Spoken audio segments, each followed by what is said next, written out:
Morning. It's been a long 48 hours for our city residents and our city employees. In consultation with the Luzerne County EMA, I'm issuing a mandatory evacuation for the flood zone areas of the city of Wilkes-Barre. All residents in the flood zone must be out of their homes by 8 p.m. this evening in accordance with the county's directive.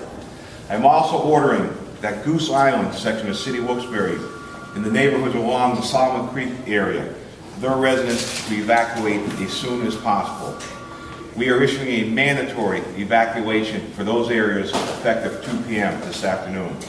The areas of concern include residents who live near the Brookside levee system, the Chestnut Street and the Laurel Run and Mill Creek areas. Those residents must also be cautioned. They do not need to be immediately evacuated, but they should be vigilant and consider evacuating before 8 p.m. this evening. Report problems to the city immediately. As the river level rises and the pumps are shut off, the creeks will rise very quickly and rapidly. The city has notified the Red Cross to establish emergency shelters at the Solomon Plains School in Plains Township, that's for the northern section, and the G.R. High School for the southern section. Anyone who needs transportation to these sites should contact County 911 and they will notify the city of Wilkes-Barre and the city will respond. We have made contingencies to vehicle transportation through Volunteers of America and other sources of transportation. These vans are handicapped, accessible, and can accommodate wheelchairs. Supplement emergency transport vehicles are also available. Police and fire personnel will be conducting door-to-door notification in the flooded evacuated areas. I am recommending the city businesses located in the floodplain to close by 12 noon today to allow their employees to make provisions for their evacuation. We are concerned about street flooding and increased vehicle traffic at rush hour affecting any city responses. We are asking for your complete cooperation. Residents should prepare themselves for an extended evacuation. This is not a 12-hour evacuation. Be prepared to evacuate for approximately 72 hours. Take additional clothing, food, and most importantly, your prescription medicine. PP&L will start removing the meters from the flood evacuated areas that I had just mentioned. Shortly, the city will transfer our emergency operations centers from City Hall to the Coal Street complex. We are equipped for emergencies at the Coal Street Recreational Facility, and we have a command center set up there. All city personnel will carry city ID so we can be identified on the streets. I'm asking our residents to make sure that you're dealing with city personnel. They'll also be supplied with radios to back up our cell phone communications. The city will lose email starting around 10 a.m. and will continue for approximately 3 hours as we move our emergency equipment to Coal Street. We're directing people to use the cell phones in 911. People seeking information about evacuation or to report problems should call DPW Dispatch at 208-4240 or the Mayor's Office, 208-4152 or 911. All media requests for information should be directed to my administrative coordinator, Drew McLaughlin. I emphasize we're being overwhelmed with requests, so be patient. People should stay closely tuned to local media reports and the city website and Facebook page for continued updates on the storm. But I mentioned that will also be down as we transfer the equipment up to Coal Street. I've been in contact with Governor Corbett last night and early this morning. I requested the help of the National Guard to assist with the evacuation, and the governor is working to meet our needs.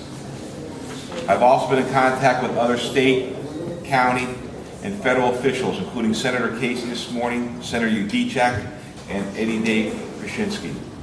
I'm humbled by the pledges of support from the municipalities surrounding the community, surrounding the city, such as Scranton's Mayor Chris Daugherty, who's been in contact with me and who's offered any assistance that we may need, such as equipment.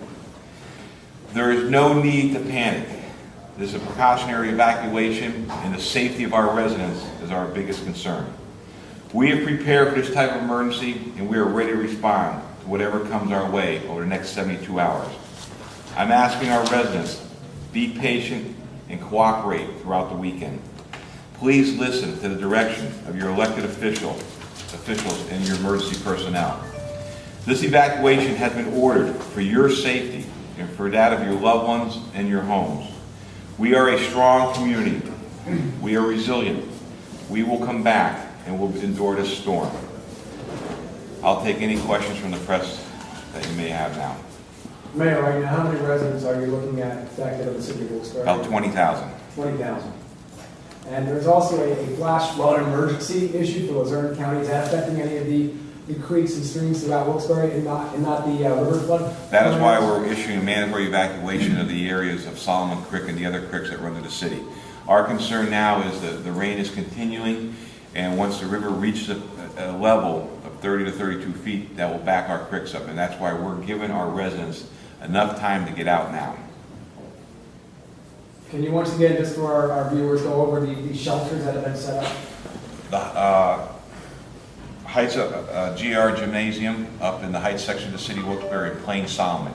Now our residents go to either one of those shelters, but the one in the Heights, the GR Senior High School, the gymnasium, that will take most of the people from the southern part of the city, and the Plain Solomon will take the people from the northern part.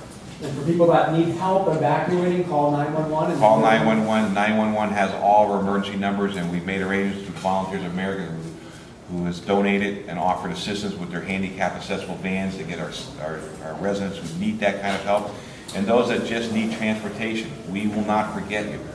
Call 911. Do not hesitate. If you need assistance, we're here to help. Mayor, is there any specific traffic issues in the city right now? Any roads that need to be avoided at this point for people that may be trying to get out? Not at this point, but I've spoken with some of our major employers this morning. Pennsylvania Avenue. From Hazel over to Pennsylvania Avenue, behind the post office area. Okay, so avoid that. It's flooded. Market Street. And that's why I'm encouraging our residents, and I've encouraged our major employers and our small employers in the city of Wilkes-Barre in the flood areas. The streets will flood at a rapid pace as the river level rises. You need to get your employees out of the city in a safe way, and now's the time to do that. But I have spoken with major employers who have shut down. The colleges have shut down. The high schools have shut down. And we're getting a lot of cooperation from the business community, and I also expect that from our residents. Do you expect the colleges to remain closed through tomorrow? That I can't answer, but based on the evacuation, I would think so. With the river not cresting till tomorrow, I expect people to be closed tomorrow. Are the students of Wilkes and Kings being evacuated? My understanding, yes. Yes, they'll be evacuated because there is a flood. Just to clarify, what areas around creeks are being evacuated? Is it all It's of them? the areas down in South Wilkes-Barre, Goose Island, which is off of South Main Street and Division Street, Waller Street, the people who we evacuated twice in the last 2 weeks, and then we're asking the people up north, the Lower Run and the Mill Creek areas, the Parsons Myers Mill section of the city, take the necessary time and start evacuating now. Do you expect any overwash across the top of the levees down by North River Street at all? At this point, it's too early to tell, but we're prepared if it does. Where are some of the major areas that are in the flood zone? Name a few of them.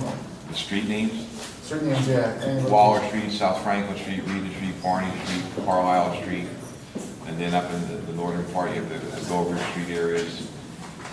Any areas where the floods channel through those neighborhoods are concerned right now. We have a map which we'll review with the press to show you the areas that were affected in the 72 flood, 96 flood, and 2004. And those residents know those areas. And again, this is a precautionary evacuation, but by no means they need to take this very serious. When the college is being evacuated, do you have enough space to house all of the thousands of students that currently reside downtown? Those colleges have their own emergency plan, and in our conversation with them last night, they're prepared to evacuate their students.